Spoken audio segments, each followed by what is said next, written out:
Hey guys, welcome back to my channel, and today I'm up with the second book of Harry Potter series, Harry Potter and the Chamber of Secrets. So if you're watching this video, I have a disclaimer to say. This video is gonna contain spoilers, so if you're planning to read the books anytime soon or watch the movies, watch this video at your own risk, since I do not want to spoil your read or watch in any way. Let's move on to the video.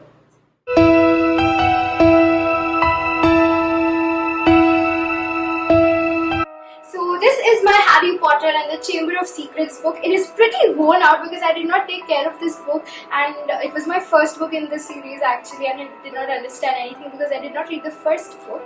And I bought this in 2017, so that was 20 years of the writing of Harry Potter, because J.K. Rowling started writing Harry Potter in 1997.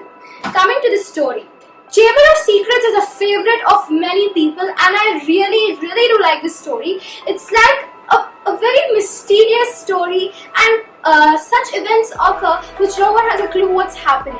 So Chamber of Secrets is on the past life of Voldemort and his past self, Tom Riddle. Before Lord Voldemort became Lord Voldemort, he was known as Tom Riddle and was named after his Muggle father, Tom Riddle. So this story goes on that after an incredible year at the Wizarding World, Harry's very first year was darkened in some ways by Lord Voldemort himself. He comes back to Privet Drive and is not having the best of times because, as you know from the previous video, if you have watched it, you know that the Dursleys weren't actually very good people to Harry. So on one day, he gets a warning by a house elf, and it is the first time a house elf ever appears in the series, and the name of this house elf is Dobby, who is pretty adorable and wants Harry Potter not to go back to Hogwarts, or there will be severe consequences he has to face. Dobby goes so far such as stopping the letters from Harry Potter's best friends Hermione Granger and Ron Weasley, and by mistake tells Harry that even your friends have not been writing to you. What are you looking forward to? But Harry is determined to go back to Hogwarts and enjoy the best time of his life there.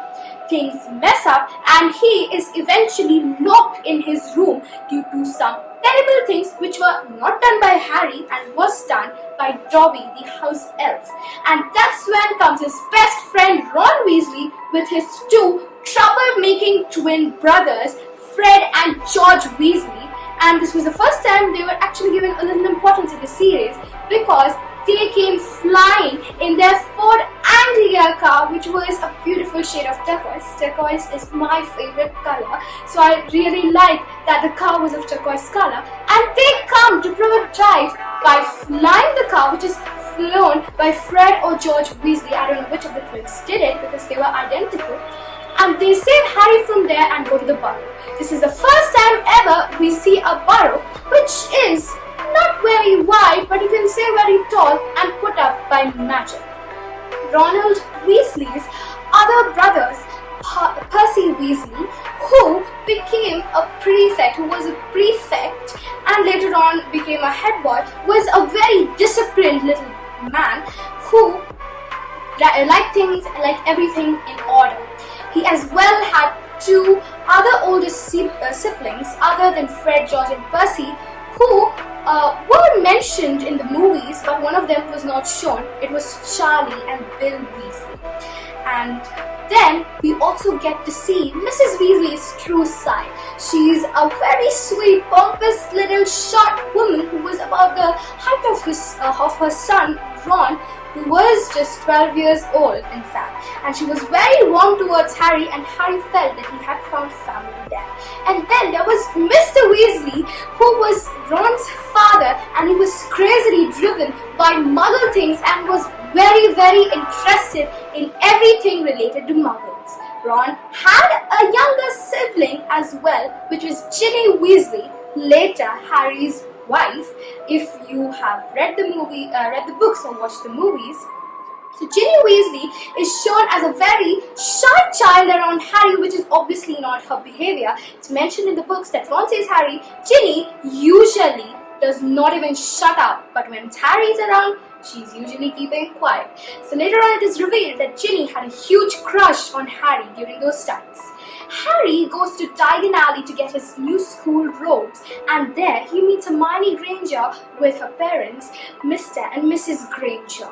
And then he also somehow ends up in Nocturne Abbey by using the flue powder, and this was his very first time he used flue powder, which is a powder you throw at the magical fireplace so that you can reach any place. But Harry misspells the word Diagon Alley and ends up in Nocturne Alley, which is full of dark stuff. He rescued from there by Hagrid, the gamekeeper of Hogwarts, and then they head towards Flourish and Blot to get for Mrs. Weasley, and of course Harry, Ron and Hermione needed their school books as well, and rest of the Weasleys. So they head to Flourish and Blot's, the bookstore at Diagon Alley, where they meet Gilderoy Lockhart, who, according to me, is a very, very stupid person. But of course, he's not portrayed like that in the first, but later on we get to know why he was a very, very stupid person. So Gilderoy Lockhart has written a book and is signing out autographed copies of that book, which is his autobiography, Magical Me. So they go there, and Harry is noticed by Gilderoy Lockhart and is given attention which Harry does not seek in his life. And they also meet Malfoy, Draco Malfoy, who I mentioned previously is a bully at school and likes to bully Harry in any way possible, and also in fact tried to warn Harry from being friends with Weasley, which Harry did not listen to. And for the first time ever, we get the glimpse of Lucius Malfoy, Draco Malfoy's father, who is as bad as Draco Malfoy, and it is also said that Lucius Malfoy was directly in the inner circle of you-know-who. So, Lucius Malfoy somehow sneaks something into Ginny Weasley's cauldron, or the things in which she was carrying the books. And this book is all about that diary which is there with Ginny, and how it troubled Harry to the end. So, a new year at Hogwarts, everyone is very, very excited, but not for Harry, because he starts hearing voices. And he is informed by Ronald Weasley, his best friend, that hearing voices is not fun, not even in the wizarding world. And in fact, he looks forward to the thing he loves the most, Quidditch, and he falls down from there because of a rogue bludger which was chasing him away. And Gilderoy Lockhart, as I told, was a very, very stupid character, as he removed Harry's bones from his arms, saying that there would be no pain at all. That was one of those moments in the book which just by reading would get a smile to your face, or you would give a tiny little giggle over there. So after all this happens, Harry had been listening voices, and also there have been attacks on students, and most of the students were Muggle-borns or squibs, and a vague rumor spreads to the school that the Chamber of Secrets, built by one of the four founders of Hogwarts, Salazar Slytherin himself, was opened. And everyone starts suspecting that Harry is the heir of the Slytherin, and to note, only an heir of the Slytherin can open the Chamber of Secrets. And in fact, many events take place, such as in the dueling club held by the very great Professor Lockhart. Harry starts speaking in Parseltongue with a snake, and that's where people drive nuts, saying that Harry is the heir of Slytherin. Of course, the Slytherin people like Malfoy aren't believing this, because they think Harry cannot be the heir of Slytherin. He does not have what it takes to be the heir of Slytherin. And many attacks start happening where the students are being petrified but not dying. Harry, Ron and Hermione, like the previous time, decide to take matters into their own hands and find out why is this happening, and especially because the whole thing was revolved around Harry and was disturbing him the most. Eventually, what happens one day during a Quidditch match, which was cancelled later on, Harry, Ron and Ron go to the hospital wing, shocked to see Hermione on the bed, petrified. And they really had no clue what to do without Hermione, because she was the bright one in the trio, and she would actually sort out the clues and puzzles which led to the actual direction where this was all coming from. Harry, in fact, also went to Dumbledore's office And there, he looked at the Sorting Hat and thought, what if he was the heir of Slytherin? What if the Sorting Hat had made a mistake? His mind was actually going all wonky, and he also started to suspect he was the reason for all the attacks. On the other side, Ginny seemed to be very, very depressed and going wonky because something was bothering her. She in fact did try to inform Ron about it, but was stopped many times by Ron's elder brother, Percy, who thought Ginny was trying to slip in some secrets about him, which she obviously wasn't. She was about to tell Ron and Harry about it. And what happens next is, Ginny tries to get rid of that diary of Tom Riddle, who is Lord Voldemort and was Tom Riddle previously when he was at Hogwarts. And then what happens, that diary somehow ends up with Harry. Harry starts writing in the diary, and the diary starts replying him back. Harry then gets a little too curious and asks the diary if the diary knows anything about the Chamber of Secrets. And of course the diary says yes, the last time it had been opened was at my time. And I can show you what happened. Harry goes into the past and says that Tom Riddle was a student. Of course, he was not aware that Tom Riddle was Lord Voldemort, but he says that why Hagrid had been expelled from Hogwarts at his third year because he was believed to set the creature inside the Chamber of Secrets loose. But in fact, something really terrible and different had happened, which Ron and Harry were up to. And after all these events, Hermione got petrified and she had a note in her hand saying, "Pirates."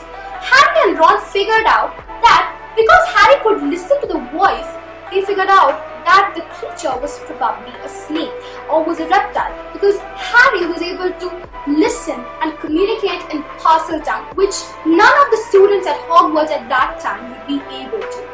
And then they discovered that the creature was a basilisk, and if you looked into the eyes of the basilisk, you would be killed directly. There is also Moaning Martin, who is a ghost of a girl who had been killed the previous time when the Chamber of Secrets had been opened.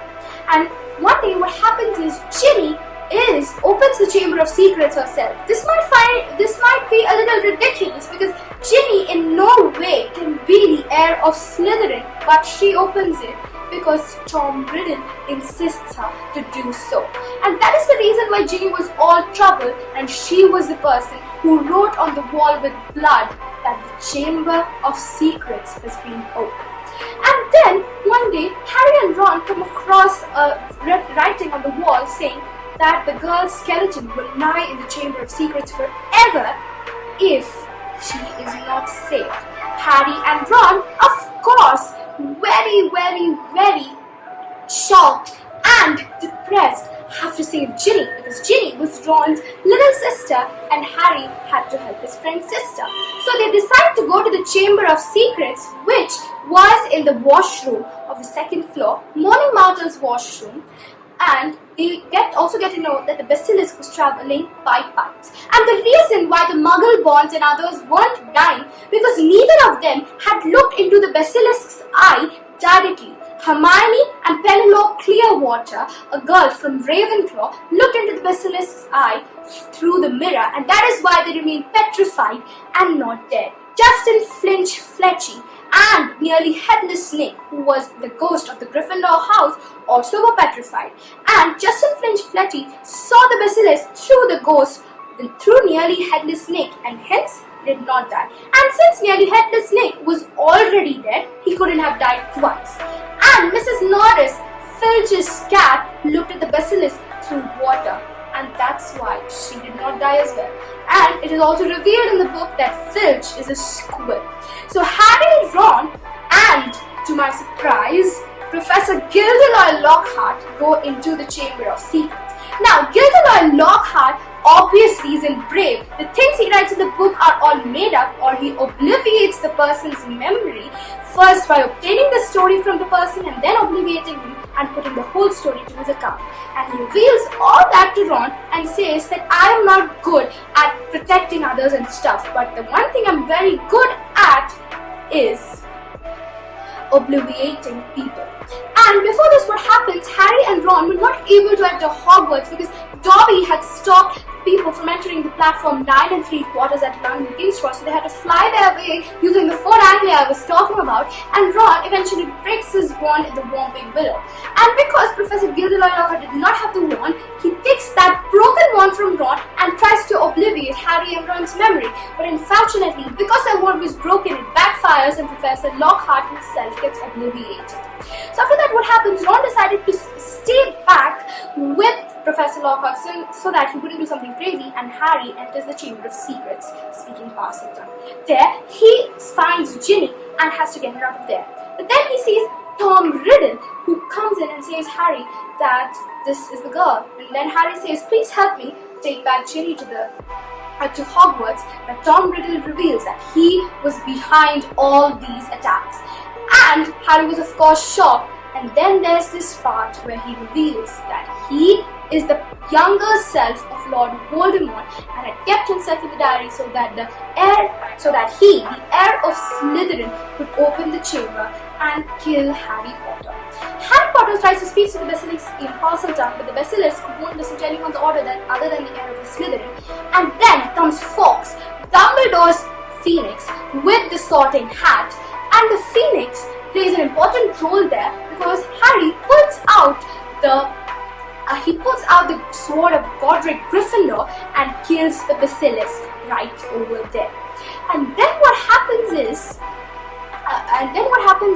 before that, Basilisk had pierced his teeth into Harry's arms, and Harry had to pull it off when he was about to die.